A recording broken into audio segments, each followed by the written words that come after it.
All right, hello everybody. My name's Gavin Buckingham. I'm one of the lecturers in this department. You guys aren't going to be seeing me until second year, but I want to talk to you a little bit today about some of the research I do on human perception. So, unlike many of the people in this department, I'm not so interested in sports performance, elite athletes, healthcare, any of these topics. I'm much more focused on fundamentals of human perception. Now, you might think that I'm in kind of a weird home to be doing research on human perception. You might think, what really has that got to do with this sort of degree anyway? Well, actually, perception is a really fundamental part of almost everything we do in the day-to-day world. So, to control our movements for playing sports, we have to be able to accurately perceive the world around us.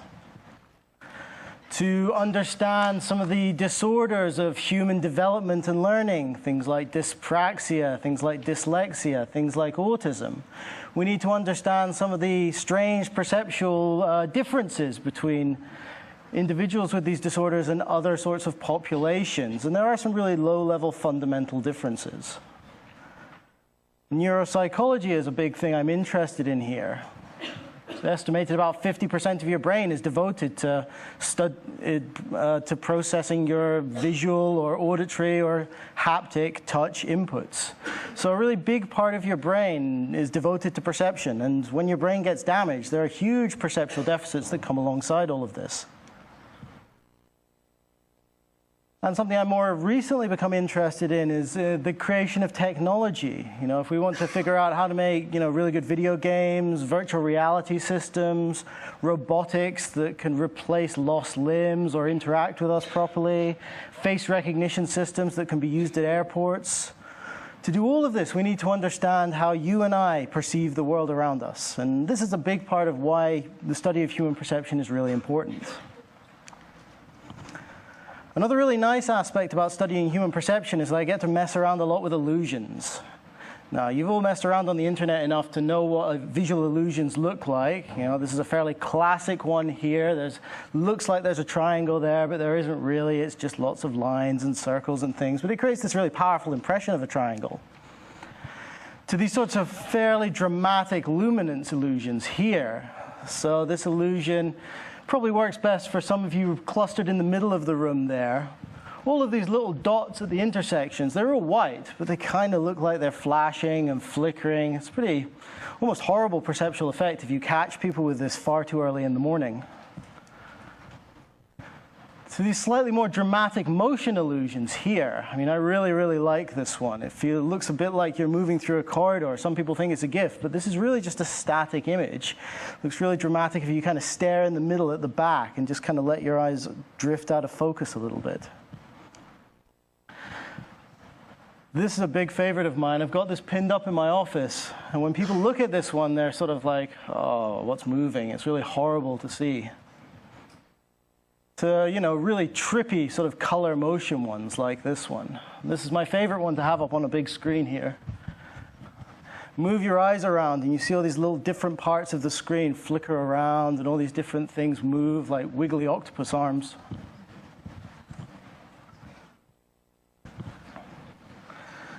Now, visual illusions aren't just interesting and cool in their own right. They do tell us something about the way our visual system and our brain operates. So you might think that the way we visually perceive the world around us is simply a case of light coming in at the front of our eye, and then hitting the back of our eye, and then being processed somewhere in our brain. But illusions are really the point at where perception starts to deviate from reality, and really tells us something about all the hard work our visual system is doing for us to understand what's going on in the world.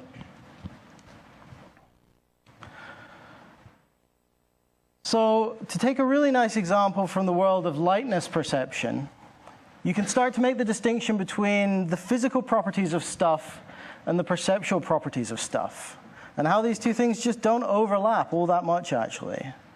So you can talk about the luminance of an object, and that at a physical level is really just the amount of light energy that something might reflect.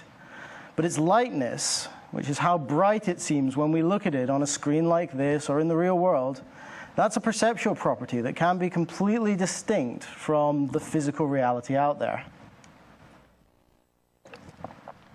So this is a pretty famous illusion called the simultaneous contrast effect. Now you might look at this and think, okay, well there's not too much to see here. But you'd probably agree looking at this, if you look at this bar in the middle, this bit I've got surrounded in red, you'll see that you'd probably agree that this is lighter on one side than the other side, right? Because if it's lighter over here than it is over here. But the difference in the gradient of the central bar, completely illusory. If I take away all of that surrounding stuff there, you can see it's actually just a single homogeneous gray bar that's exactly the same lightness all the way across. The only thing that makes it seem as if it varies is the surrounding stuff that I put out there. So this effect, this is explained by some pretty low-level visual properties, the way our visual system processes and detects edges and things like that. I'm not going to talk about that kind of stuff today because I'm not so interested in that kind of illusion.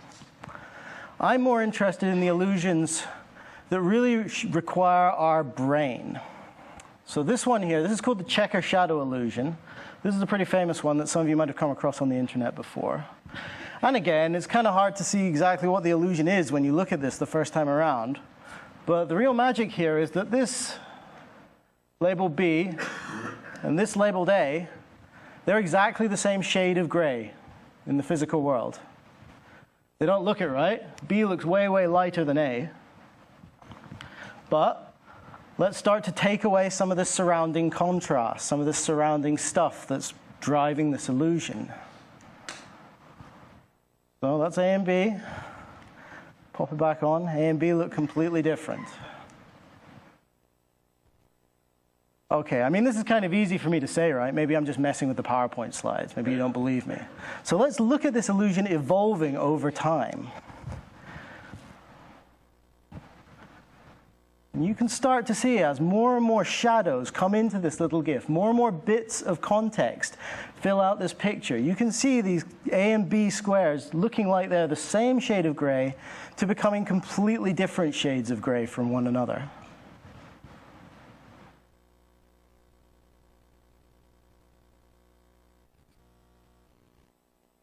And this illusion is a really, really nice example of our brain filling in the gaps for us. And this is known in some circles as unconscious inference. Our visual brain is making fast and unconscious and completely effort-free, it doesn't cost us any effort to experience that illusion, deductions about what all that stuff that's happening in the back of our eye actually must mean. So it's using information about the reflectance of surface materials, where the light must be coming from, to build up and sort of solve this puzzle of what we must be perceiving, what this image must actually mean. Now, typically our brains are filling in the gaps with what is common for a situation. So, you know, here it looks like this cube is coming out at you, that it's all convex. But actually, it's a hollow cube, and it sort of has this really weird moving about effect when he's wiggling it around like that.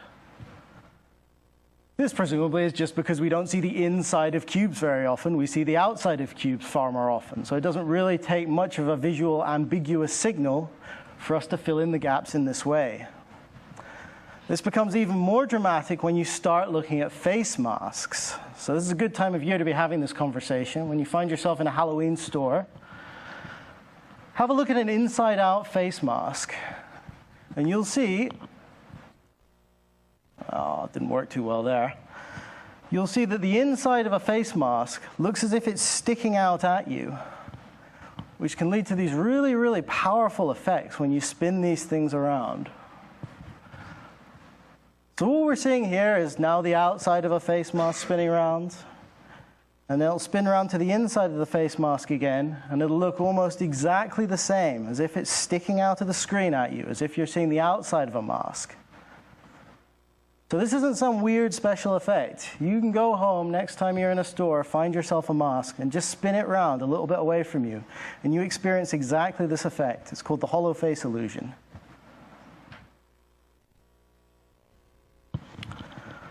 So it really seems that it's our brain, the visual areas of our brain, and maybe the frontal areas of our brain that are helping to make sense of the world around us by combining our prior understanding of things with the input we're getting from our sensory organs.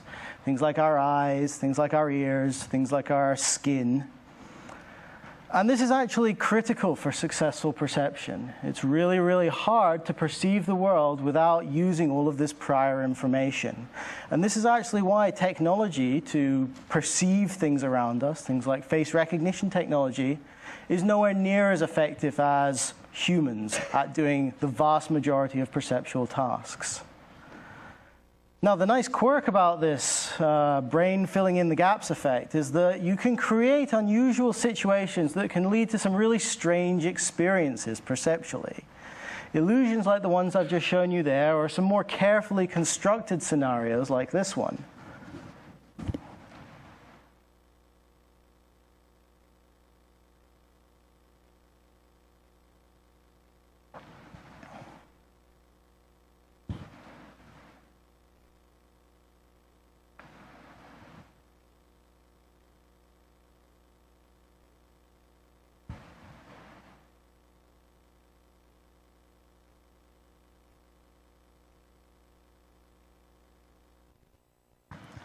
So that's a nice little gimmick, but watching something on video is maybe not quite so compelling.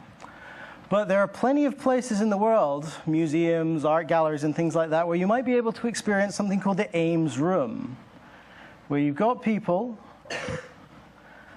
you're looking through a peephole, they look as if they're very different sizes, and then they can kind of swap size, at least perceptually.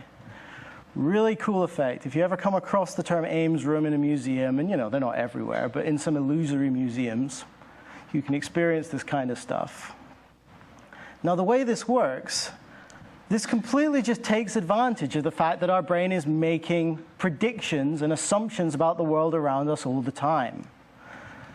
So you assume that when you're looking into a room, it's going to have a big flat back wall and two parallel walls on the side. But to create this effect, you have this funny trapezoid-shaped room, where when someone is standing in the very back corner, these size constancy mechanisms make the person who is standing further away look a lot bigger than they actually are. So this is kind of the effect it looks like. It's a little point of interest. This is how they created the size differences between the Hobbits and Gandalf in most of the Lord of the Rings movies and the Hobbit movies as well. It wasn't computer-generated special effects. It was largely just driven by taking advantage of our own perceptual systems and having strangely shaped Hobbit houses. Now, the contribution from our prior knowledge is completely unavoidable. We can't take it away. And it affects all of our senses, not just vision. I have a little demonstration here, which I hope will work. So listen to this. This handwriting is very difficult to read. Kind of gibberish sounding, right? Let's put a bit of context up there. Now we play this again, and it's going to sound perceptually This handwriting is very difficult to read. completely different, right? That was exactly the same sound clip you heard both times there.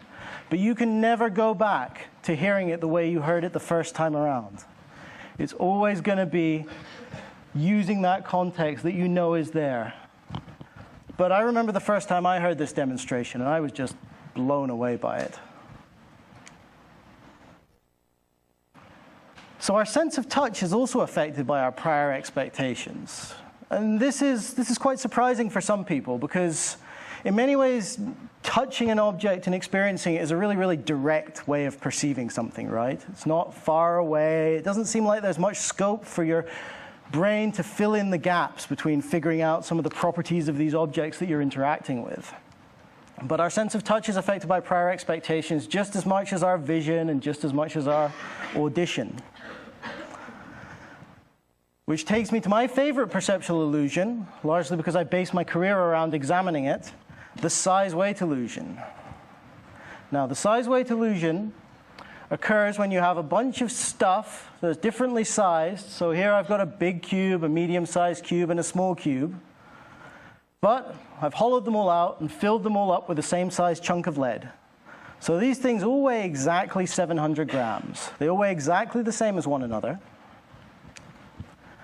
But when I have people pick these things up and just give a number to rate how heavy they feel, they'll typically say that the big thing feels really quite light, like a 3 out of 10.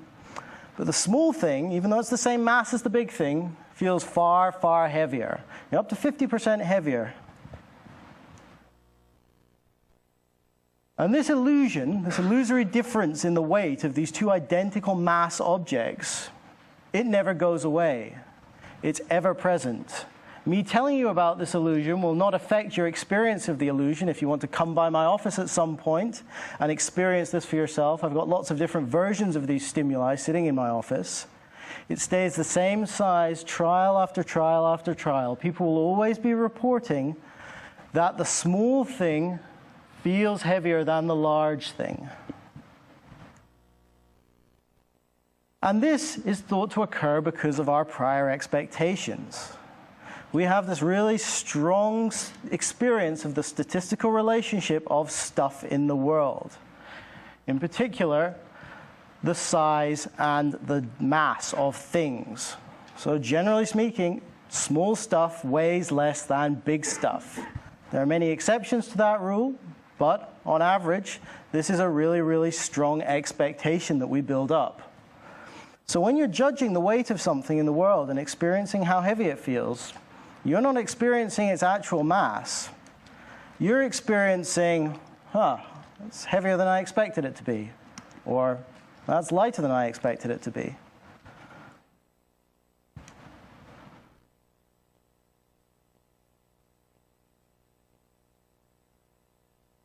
So another aspect of the work that I'm interested in is how does this illusion affect how you interact with the world around you?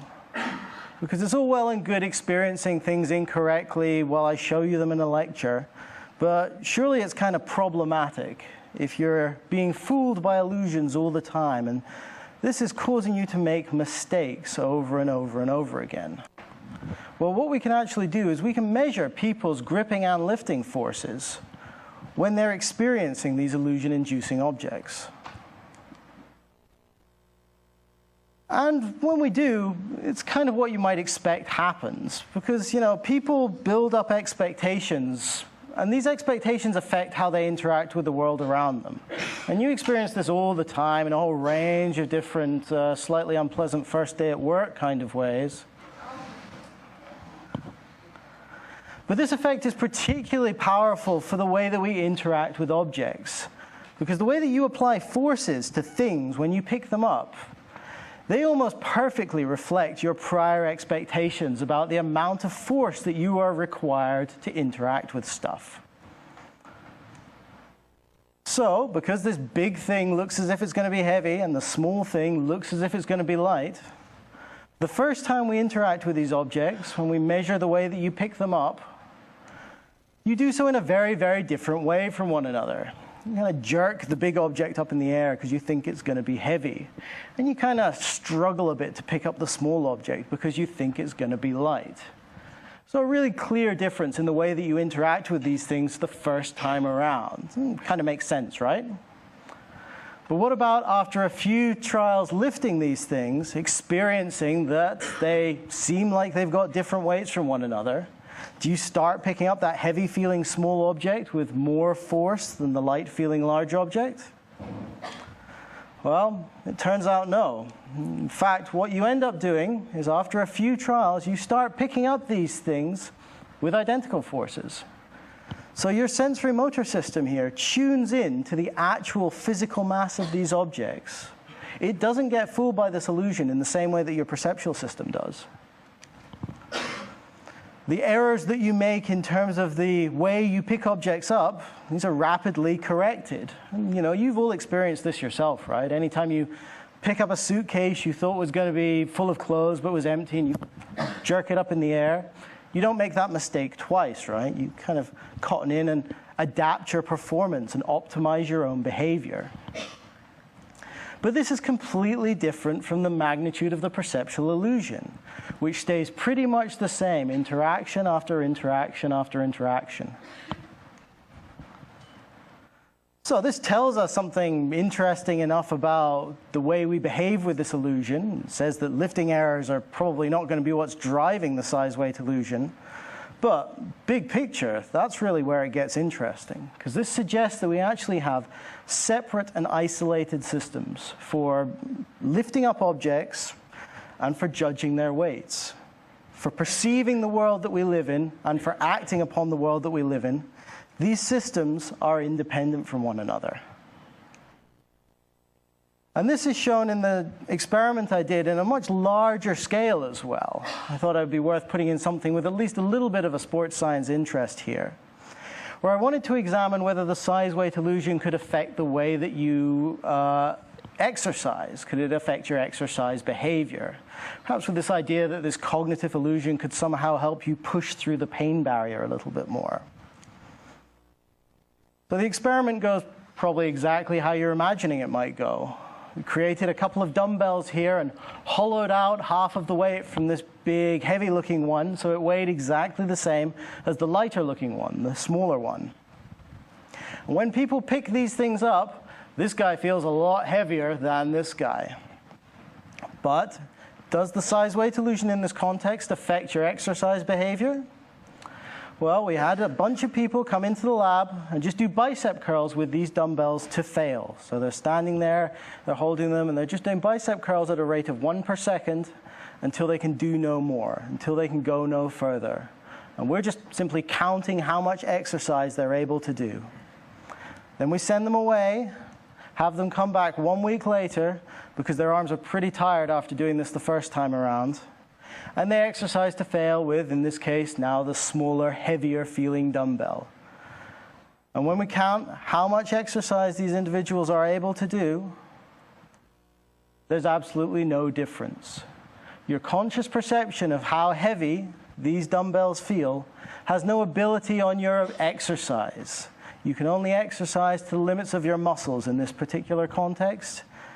Your perception and action systems are really being completely isolated from one another. So that's pretty much all I was going to talk about today. I've kept it fairly brief. A couple of take-home messages, though. We don't experience the physical properties of our world. Our conscious perception is really quite subjective. So remember that next time you're interacting with something, next time you're at the fairground and you've got to guess the weight of this cake or something like that. There's a reason these guys make their money. You aren't going to get it right. Our brains are actively contributing to our perception of the world around us. We don't just have these passive systems taking stuff in. Our brains are forever constructing things, combining information, and using prior knowledge. And our sensory motor systems that allow us to interact with the world around us, those are operating completely independently from our conscious perception.